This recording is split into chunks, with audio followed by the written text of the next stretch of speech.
Welcome to Algebra 1, Unit 7, Lesson 6 practice problems. We're going to start by going through the 4 vocabulary terms for this lesson. First, we have coefficient. Coefficient is the number that is multiplying the variable. So, for example, in 3x plus 2, the coefficient is 3. In 5 plus p, the coefficient is 1. So if you do not see a number being multiplied by the variable, it is understood to be 1. The next vocabulary term is constant term. This is the part of the expression that is a number only. So for example, in 5x minus 8, the constant is negative 8. In 12x minus 4, the constant is negative 4.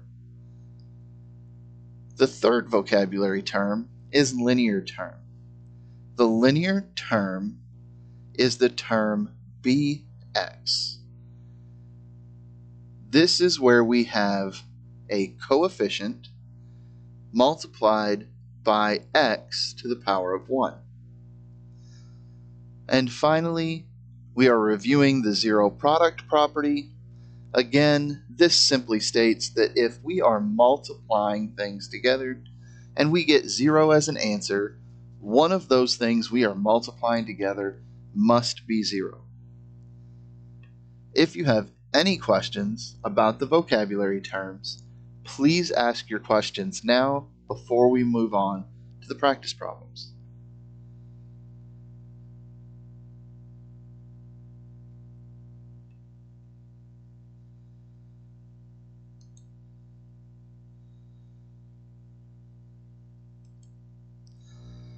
In the first practice problem, find two numbers that satisfy the requirements. If you get stuck, try listing all the factors of the first number. So in number 1, they want us to find two numbers that multiply to 17 and add to 18. Well, this one is easy because 17 is a prime number. The only factors that it has are 1 and 17. 1 times 17 is 17, and 1 plus 17 is 18. Number 2, find two numbers that multiply to 20 and add to 9.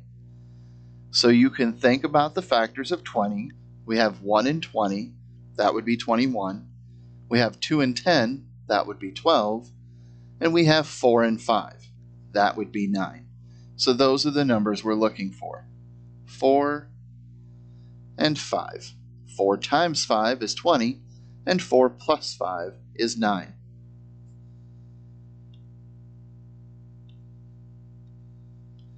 Number 3, find two numbers that multiply to 11 and add to negative 12. So here, if I had two positive numbers, then when they added together, they would also be positive. So I need to have two negative numbers so that when they multiply, a negative times a negative will become a positive 11.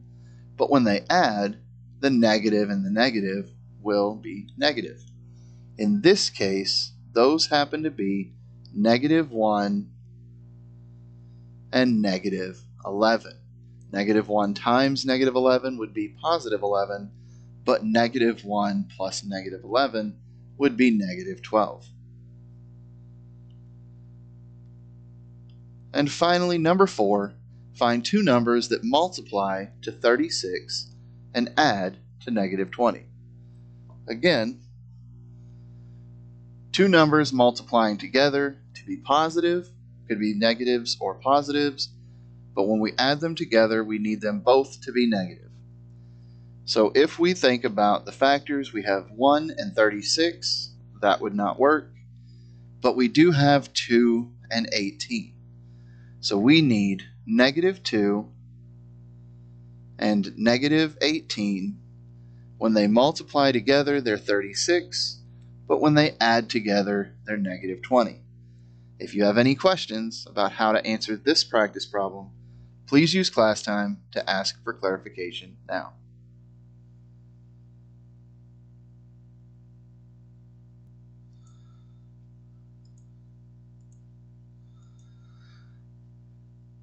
Next problem.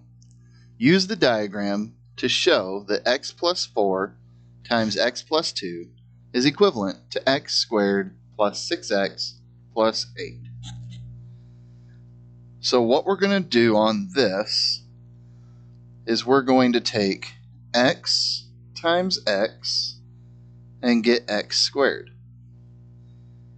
Then we're going to take 2 times x and get 2x. And x times 4 to get 4x. And finally 2 times 4 to get 8. Now, we only have one x squared term, so that stays x squared. We're going to combine the x terms that I wrote in blue. 2x plus 4x equals 6x. And finally, we have only one constant term, which is 8. And if you notice, this matches the one they wanted us to prove it was equivalent to. So now we'll do the same on the next. We have x minus 10 across the top and x minus 3 along the side. X times x gives us x squared. Negative 10 times x gives us negative 10x. X times negative 3 gives us negative 3x. And negative 10 times negative 3 gives us positive 30. So now when we combine all these together, we have x squared negative 10x minus 3x equals negative 13x. And we have plus 30. And again, this matches what they wanted us to prove it was equivalent to. If you have any questions about how to go from factored form to standard form, please use class time to ask for further clarification now before we move on.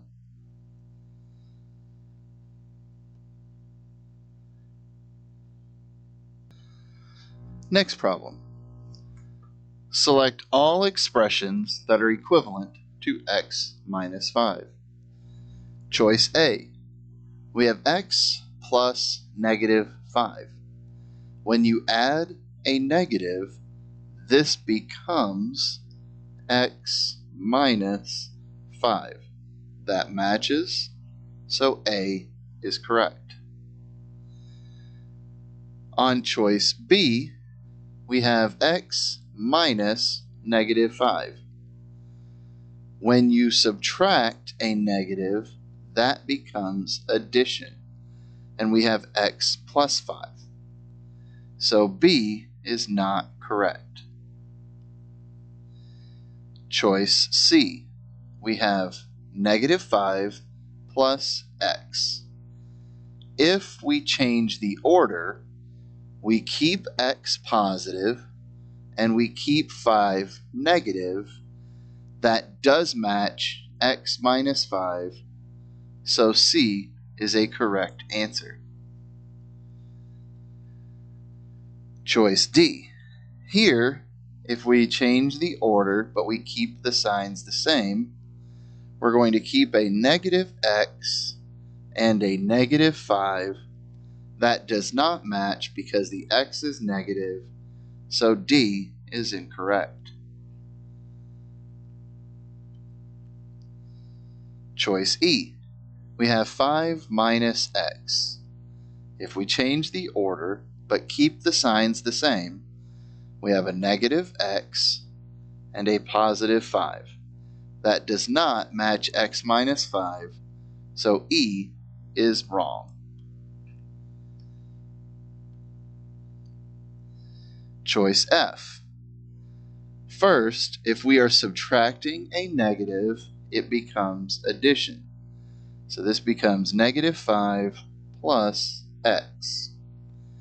Now, if we change the order, but we keep the signs the same, this becomes x minus 5, which matches what we're looking for. So F is a correct answer. And finally, choice G, if we change the order but keep the signs the same, this becomes positive x plus 5. That does not match x minus 5, so G is not a correct answer. If you have any questions about how to spot equivalent expressions, please use class time now to ask further clarification before we move forward.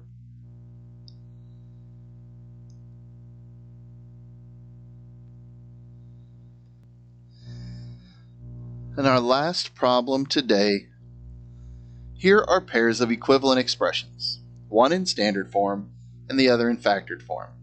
Find the missing numbers. So for number 1, we have standard form on the left and factored form on the right. If we use the FOIL method, we can find the missing numbers.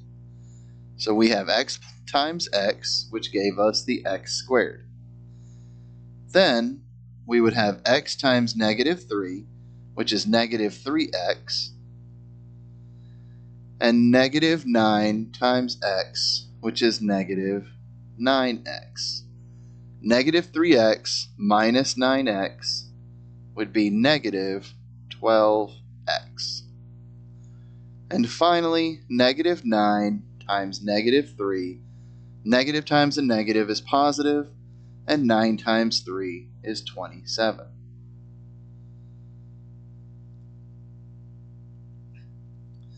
Number 2.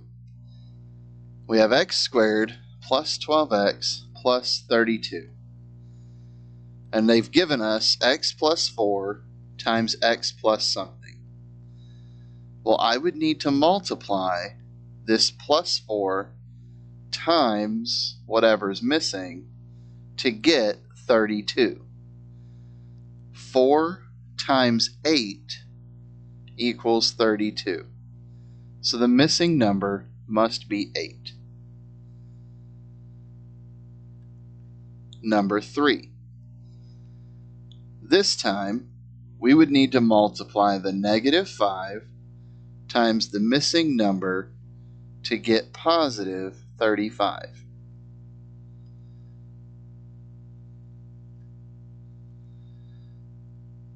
Well, if I am multiplying a negative but getting a positive, the other number must also be a negative. And then 5 times 7 equals 35. So negative 7 is the missing number.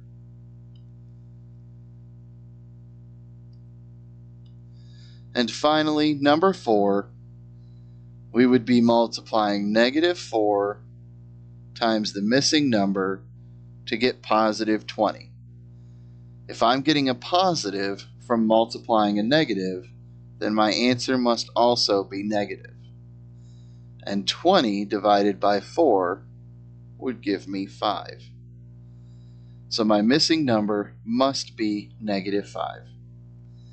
If you have any questions about how we worked any of the problems in Lesson 6, please use class time now to ask for further clarification before we move forward on Thursday with Lesson 7.